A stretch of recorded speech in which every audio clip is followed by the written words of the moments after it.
Welcome to the Red Carpet Report, your backstage pass for celebrity book clubs, book adaptations, and new book releases. I'm Jackie. And I'm Kirsten. And we're your hosts. Today, we are so excited because we are having a plot twist. We are talking about books about teachers. But before we get into that, we have some pretty controversial, juicy stuff to talk about for the Red Carpet Rundown. That's right. Kicking us off, we have Theo of Golden, the book that's been on the New York Times bestseller list forever, it feels like at this point, is being adapted. And Tom Hanks is scheduled, or at least is in talks, to play Theo. And I'm not surprised because Hollywood is into like a money-making machine here. But I'm just still kind of baffled by the extreme popularity of this book. It's fine, but there are so many other great books out there. I just don't understand why this one. Right. So we've had this conversation because Katie Couric chose it for her book club. And then Jenna and Oprah have both talked about this book as the book that got away. And there must be something that I am missing. I'm with you. I thought it was fine. I thought it was, I've said it before. Well, Frida McFadden is to thrillers what Colleen Hoover is to romance. Very popular, very easily readable. I'm curious how they're even going to adapt this because, a lot of it is very spiritual, written, like it's in someone's head. There's not a whole lot of action. So I don't know what they're going to do, but if Tom Hanks is in it, they're probably going to change some things. And I think this might be a case where the movie is better than the book. I think so. I mean, we were talking about it. If Tom Hanks could be on screen for 2 hours by himself with a volleyball and turn that into the film that it was, then I know that he can make this maybe better than the book. I don't know. The book, it was nice and it was feel good, but what am I missing? I don't know. If you know what we're missing, please let us know. In the meantime, there is another adaptation that I know that you are very excited about, Jack. I'm so excited. Sony has picked up the option to adapt Dolly All the Time by Annabelle Monaghan. And I'm so excited about this. This is one of my favorite romances of the year. It was, and it was a GMA book club pick. I didn't get to read it, but it has that fun summer New England coastal summertime vibes that I personally like. So I am dying to see this adapted. It also has some phenomenal Pretty Woman vibes, which is actually just an all green flag situation, right? We love to love both the characters in this book, and I'm all for it. I'm so excited. Me too. Our final piece of news is one that's a little shocking, I think. We were at Philly Book Crawl Day, which is a really fun event here that happens every August on the Saturday. We were at the after party at Main Point Books with Joe Piazza, Jennifer Herrera, and we were talking to their event planner who was telling us that she has Emily Wilson coming to the store in a few months, and Emily has had to call to ask if they have security. Okay. So Emily Wilson in 2017 published a new translation of the Odyssey, and she's the first woman to publish a translation. And she did it from a more feminist perspective. So she was super excited when Christopher Nolan said that he was basing his movie, The Odyssey, on her adaptation, or on her translation rather. So she was super excited to see what he did. Obviously, she spent years studying this. She loved the themes that were in there. She couldn't wait to see what he did, and she eviscerated it. She hated it.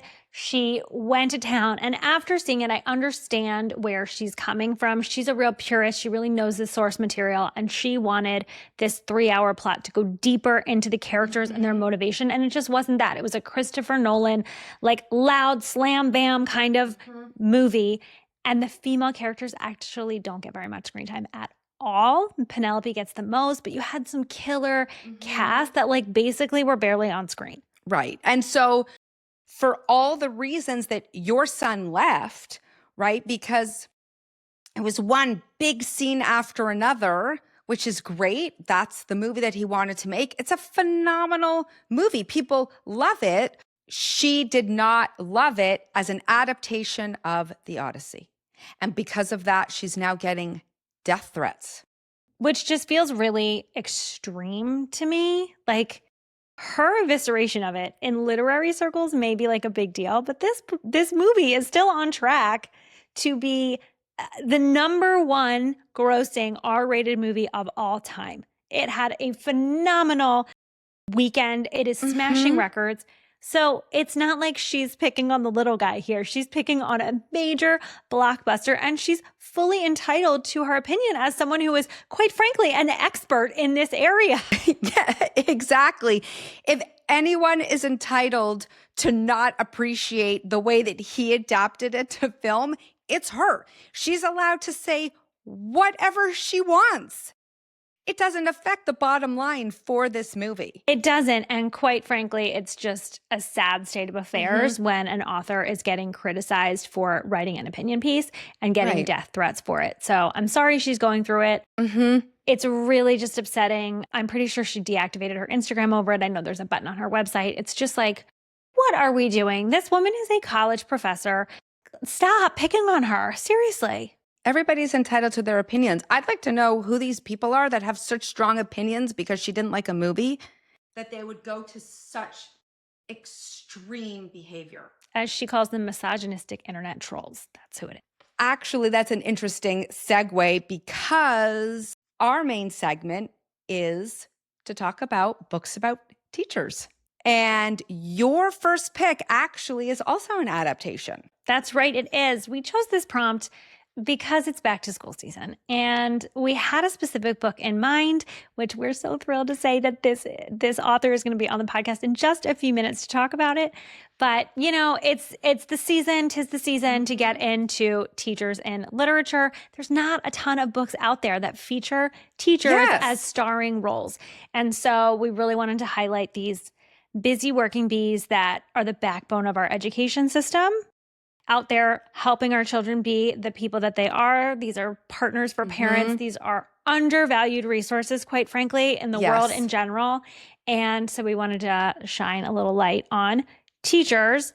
My first pick is Vladimir by Julia May Jones. It was recently adapted, as you mentioned, starring Rachel Weisz and Leo Goodall. But it's more of a literary thriller, if you will. Essentially, a college professor is in an open marriage with her husband, and he decides to have an affair with many of his students, which, while approved in the UK and Europe, that is very much frowned upon here in the United States. So he's on suspension. She is out there still teaching, and there's repercussions for her out in the academic field and there on her college campus. She ends up starting to fixate on the new teacher that's been brought in to replace him, who is 20 years younger, and it's all internal monologue. And so some of the scenes are like derailed into her fantasies of what she would like to do with this man. The adaptation of it does it incredibly well, but it is a book unlike any other, and I just think it's a really fun one for anyone, especially those that like to read and then immediately watch the adaptation. Yes. Mine actually is going to be adapted. So anybody who knows me is not going to be shocked that I chose Love Theoretically by Ali Hazelwood. This is one where a woman is an adjunct physics professor, but because she's, I'm going to say just an adjunct professor, she is not paid enough to support herself and have a living wage. So she has to supplement her income by working as an escort, but not on the sexual side of things, right? She's a paid date for people, right? She's beautiful, she's educated. She's like failure to launch. Yes. Yeah. So she is a date, and she will go with people on many dates, acts as a fake girlfriend if they need, just to like get some family off their back. And then her two worlds collide. So it's Ali Hazelwood. It is steamy, and if you're not quite ready for back to school, this isn't most people's reality when it comes to school. So dive into this one. Mine is a classic that's also a little bit, because it's set from so long ago, it's not really the everyday reality of now. But many of you know Anne of Green Gables by Alan Montgomery. But have you read the rest of the series? Because the whole series is so good. And it's so fall, and it's just so great. So Anne of Avonlea, which if you followed the Megan Fellows, adaptations when we were children, Anne of Avonlea was actually in that, the merging of both this book and of Windy Poplars. But it follows Anne as a teacher and getting her teaching degree. And, schooling was very different back in Anne's time. I know. But it gives you all the warm fuzzies of being on PEI. And so I basically stole it from you because you were just there. Yes. But this is a great one. Oh, Gilbert. Such a love story. Oh, it's an epic love story. An epic. Just, I love them together. Right? I know. That's so good. And the way that Gilbert gave her the teaching position, I mean, come on, people. Come on. So good. So good. So if you haven't read this one, get in there and read it. Yeah, 100%. Okay, so my last pick before we get into our book club pick is Sarah Novick. And it is True Biz. This is unlike anything I've ever read. If you guys haven't seen it, you should pick it up, but you should actually, I think, read the physical of this book, because it is a book about a school for the deaf. And inside the written physical version, there is pictures of sign language in there.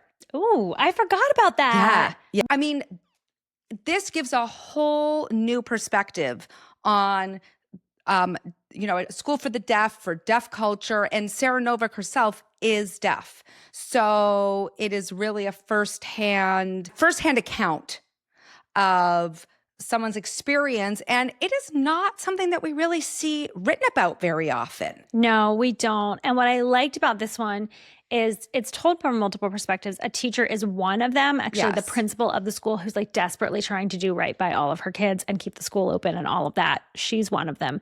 Two of the other characters are kids. But I think this works because it just shows you the community as a whole and how much diversity there is in the deaf community and all the different kinds of sign language.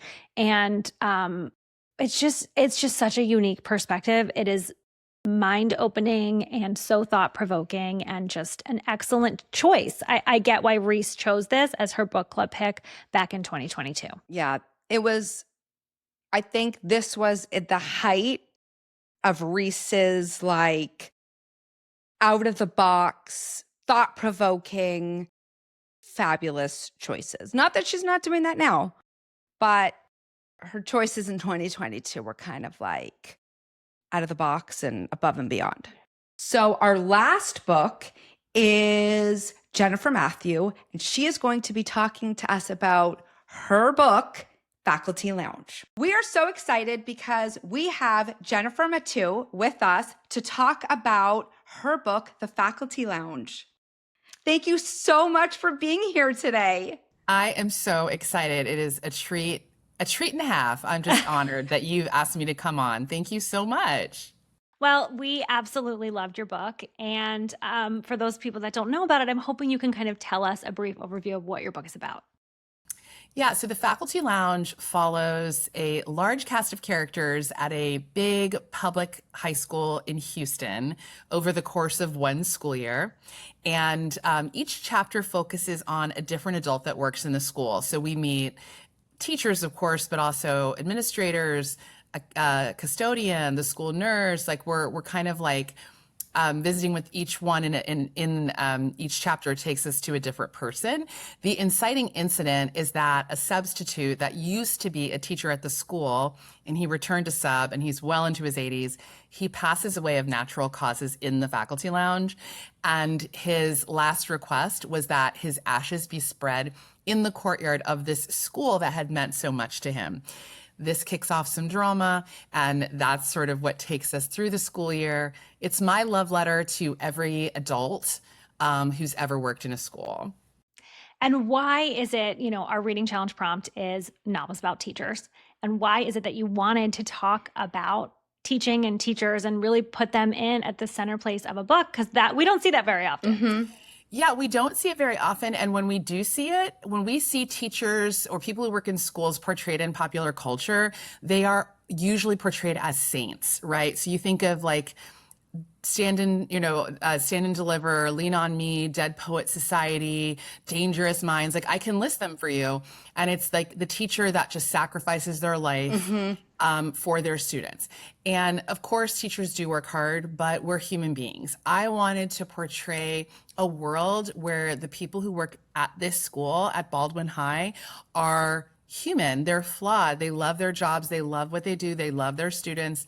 And they care for each other, but they are people, fully formed people with lives outside of the school walls.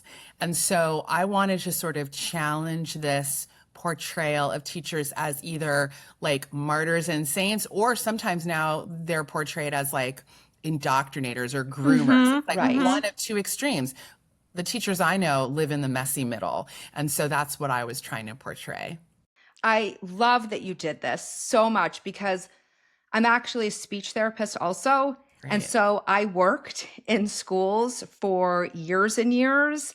And everything that you said is 100% correct.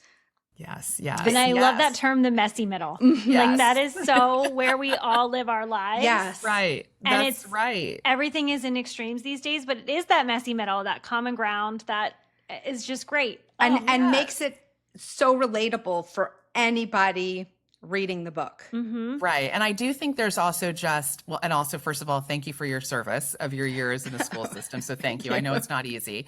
And I've asked people are like, can you write a sequel with all the people? Like, I don't have a coach. I don't have a librarian. Like, I need to have all the other people. Yes. I'll take a sequel. maybe one day, because I didn't hit everybody that's in a school. But I think too, like, it's a workplace novel. Like we see, of course, shows like The Office and, which we love, right? Because workplaces are where we spend so much of our time.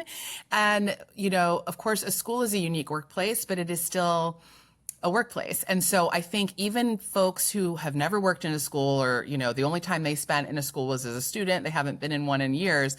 Right. I think they're still going to be able to relate to this idea of like, we spend hours of our lives with these people and then we all go home to our respective homes.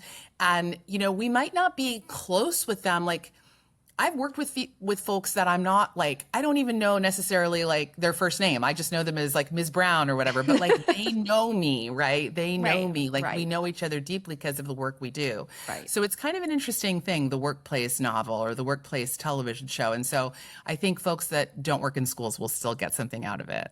They absolutely will.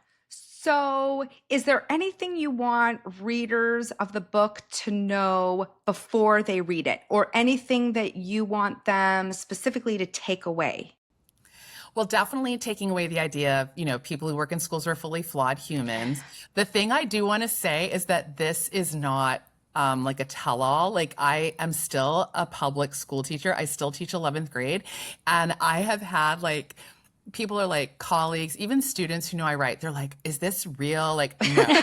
Nobody died at my school in the faculty lounge. Now, I will say there are moments in the book inspired by like real life, of course, but there's like certain tropes and things like the teacher who always jams the copy machine and like walks away and doesn't care. Like she or he exists at every school, right? So, it's not like a tell-all in that way. There are things that are inspired by my real life and real experiences that I've had, but it is a work of fiction. So I just want to make that clear. Fantastic. Well, that was definitely one of my questions. Yes. Was like, who's who and which teacher are you in the book? Like, I want to know. There's one teacher in there, Ms. Jimenez, and she's kind of like, she's the one who just like doesn't give any you-know-whats, and she'll just speak her mind.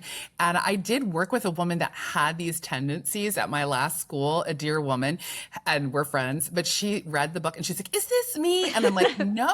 I'm like, no, like, I mean, obviously, there's some similarities, but again, these kinds of rich characters, the funny one, the person who speaks up, the quieter, these people exist everywhere, right? So it is not, we see ourselves in these characters, but they're not based on like actual people. Yeah. I'm so excited for us to be able to deep dive into this book, fill it with spoilers. Yes. When we do it with the book club. So Excellent. I can't wait. I can't wait either. It's going to be so much fun.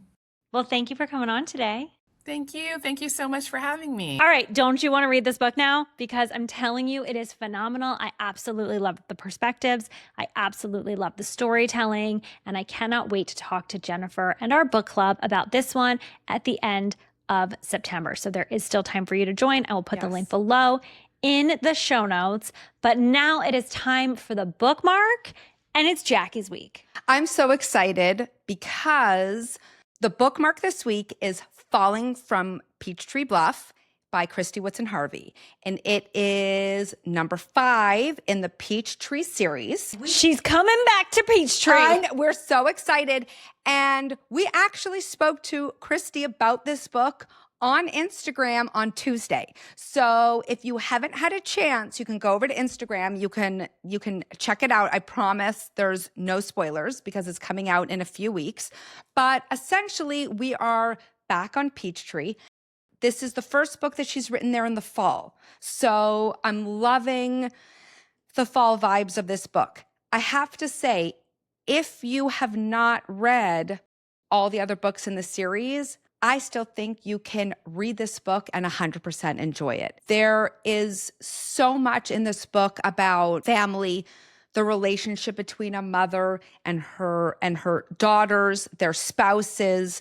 It deals a little bit with some fertility, with marriage, with relationships, of kids and women of all ages. One of the women is a senior in high school. You have someone who's a little bit older, and then the matriarch of the family who's only in her 40s. It really is a family drama, but only the way Kristy can write. I love that Kristy, who I think of as a go-to beach read author, is bringing us into fall. It's giving me something to look forward to. And I just think that she can do no wrong in my eyes. She just writes these cozy, wonderful stories that are lighthearted but thoughtful, easy to read, but, there's depth. And I just love everything that Kristy does. I love talking to her. So this is an excellent choice, even though it doesn't come out for a few more weeks. Put it on your lists, request it from the library. Every request from the library helps the authors. It does. You can go on your Goodreads shelf or on your Storygraph and mark it as to be read. That also really helps authors to get on bestseller lists. So all those things are little things that you could do to help the authors before the book comes out. So now we just have our reader question of the week. Okay, now, as of this, we already know some of the Reese and the GMA YA, but we may even have all of the other spoilers up by the time you're listening to this, but don't cheat. Don't cheat and put your predictions down below. Or if you do know, let us know what your thoughts are for the choices that are being made. And we will be back next week to talk about the September Celebrity Book Club picks. And the ones that we don't know, we have very strong suspicions. Very strong. In fact, we are ready to go. We've already read them and we're like, please choose these few books. If they're not chosen, I'm going to be mind blown. If they're not chosen, we're talking about them next week anyway. Yes, it's they're true. just that good. If they're not chosen, we're talking about them anyway, so too bad. So that's it.